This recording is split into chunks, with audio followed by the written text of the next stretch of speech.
Sebelum lanjut ke video, jangan lupa tekan subscribe dan nyalakan notifikasinya agar kalian tidak ketinggalan berita-berita terhot, dan jangan lupa untuk tekan tombol suka, agar saya semakin semangat membawakan berita-berita terbaru seputar artis tanah air, karena berita yang akurat dan yang tepat hanya ada di sini. KSS Kisah Seputar Selebritis. 8 fakta Willy Salim TikToker Bangka yang bikin konten borong dagangan, pecahkan rekor ini.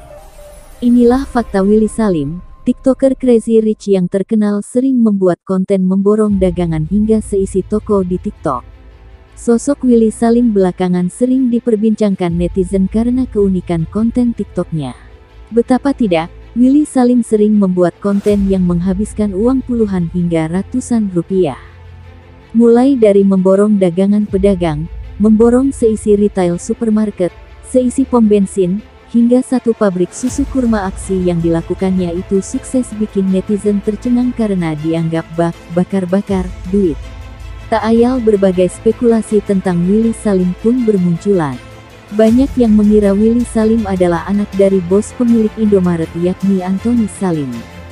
Yang tentu saja uang-uang yang dipergunakannya untuk membuat konten itu berasal dari keluarganya. Namun, hal itu dibantah Willy Salim, jika dia bukanlah anak atau bagian dari keluarga Antoni Salim. 1. Berasal dari Bangka. Sejumlah media online yang memberitakan Willy Salim menuliskan jika Willy adalah pemuda 20 tahun kelahiran Jawa Barat. Namun faktanya, Willy Salim ternyata seorang pemuda yang berasal dari Bangka. Dia lahir dan mengenyam pendidikan SD di Toboali, Bangka Selatan. 2. Bukan anak orang kaya. Sejauh yang diakui Willy Salim, bahwa dirinya bukanlah berasal dari keluarga atau memiliki orang tua yang super kaya. Willy Salim menyebutkan dia berasal dari keluarga sederhana dan biasa saja. Gue dikira orang super kaya selama ini, bokap nyokap gue dibilang udah nggak mikirin duit lagi, gue bukan dari anak orang kaya, itu asumsi orang-orang, kata Willy Salim. Namun soal keluarga atau orang Willy Salim pun belum dijelaskan Willy Salim secara gamblang yang membuat netizen hingga saat ini masih tetap berpikiran jika Willy Salim tetaplah berasal dari keluarga berduit. 3. Membuat jenis konten apa saja. Membuat TikTok di awal pandemi, Willy Salim mengaku membuat konten apa saja di TikToknya. Yang nonton rame, aku jadi rajin. Semua jenis konten aku buat, dari joget, edukasi, review makanan, unboxing makanan, konten komedi, ngeprank, konten masak juga pernah, tandas Willy. Saat itu dia hanya memakai peralatan seadanya, dan gigih membuat konten hingga pernah upload 20 video dalam sehari. 4. Endorse pertama Rp25.000. Tak menyangka konten TikTok Willy Salim mendapat respon positif, hingga singkat cerita dia menerima endorsean. Dikatakannya endorse pertama yang dimilikinya adalah Rp25.000 dan hal itu sudah membuatnya amat senang. 5. Beli sendiri barang endorsean. Mempromosikan barang endorseannya sendiri tak disangka ada hal unik yang dilakukannya ya.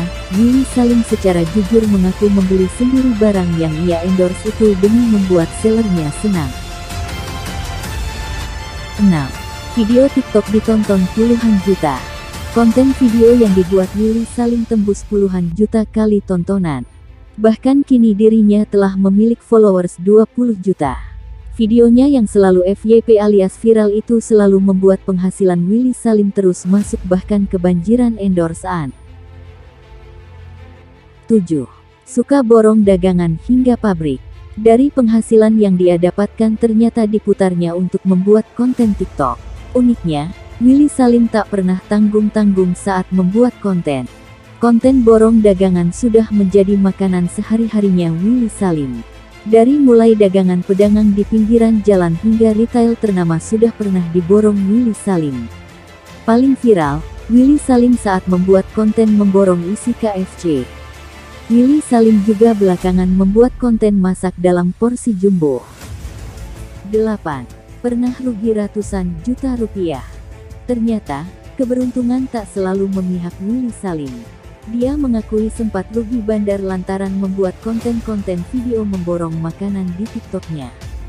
Kerugian itu bahkan dikatakannya dalam jumlah yang sangat besar, bahkan membuat tabungannya menipis.